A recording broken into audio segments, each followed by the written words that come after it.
It's very common at times for West Ham players to face scrutiny when they don't play very well. All fans do it, I suppose, to an extent, but some players deserve criticism more than others. It's only fair that I say that to start this video. One player who is criticised commonly is Michail Antonio. Of course, there are two sides to every story, and sometimes this criticism isn't always justified.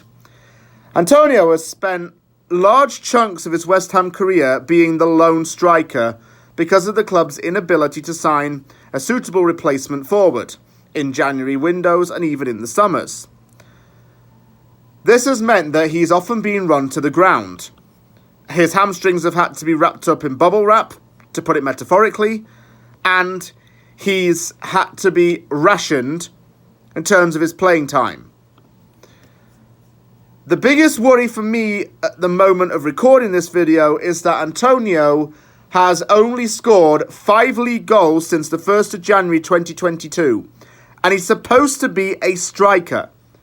Vladimir Sofal is a right-back for West Ham, and he could probably score about 5 goals in a calendar year, or in that length of time. He hasn't scored any for West Ham yet, but just to give you some scaling.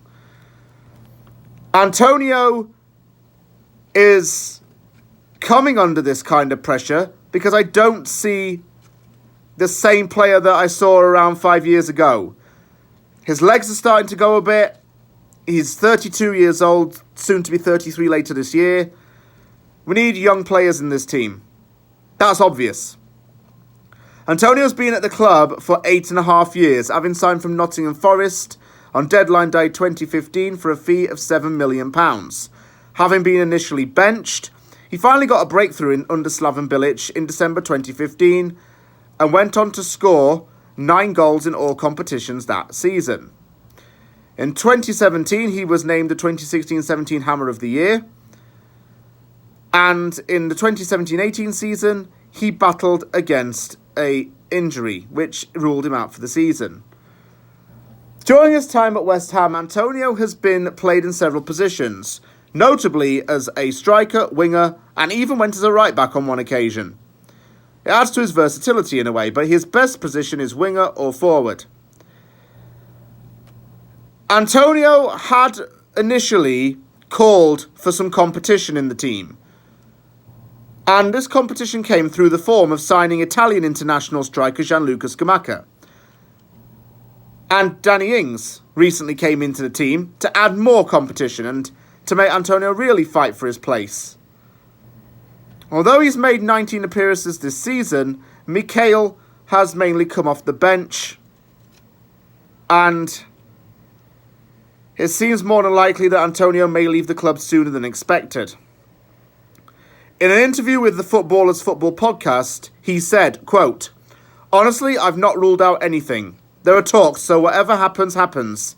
I've been at West Ham for 8.5 years now, became the top goal scorer for the club in the Premier League, and I've loved every moment. Every moment is close to my heart. I loved my fans, and I loved the time at West Ham. I'm not saying goodbye. What I'm saying basically is, if it happens, it happens, and if it doesn't, it doesn't. I won't be upset about staying, and I'll definitely be upset if I leave because I've enjoyed my time here. But football is football.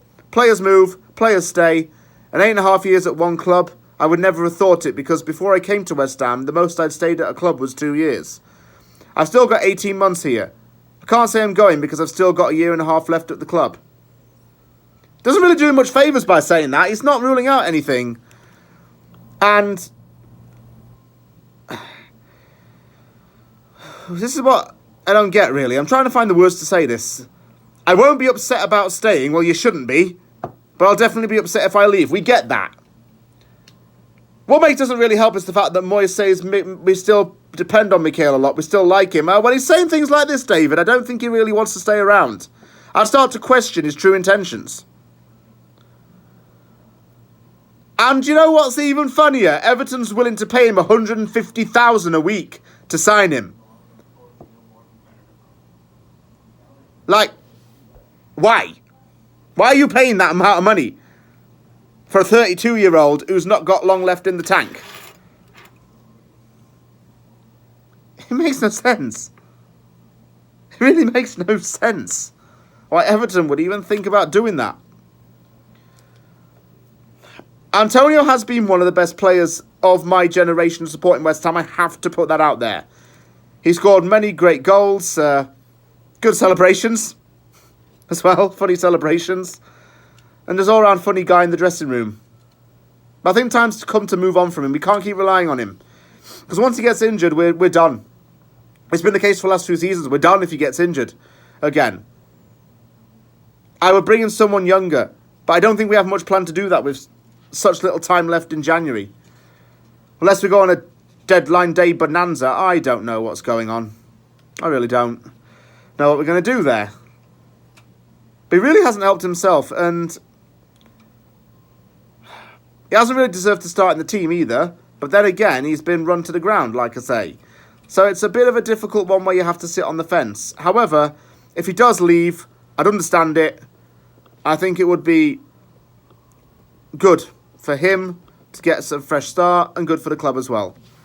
But I'd be sad to see Mikel leave, that is for sure. Thank you very much for watching this. If you like it, give it a thumbs up, sub for more content, and take care, everyone. And you know what I'm going to say next? I'll see you all soon. Ta-ta.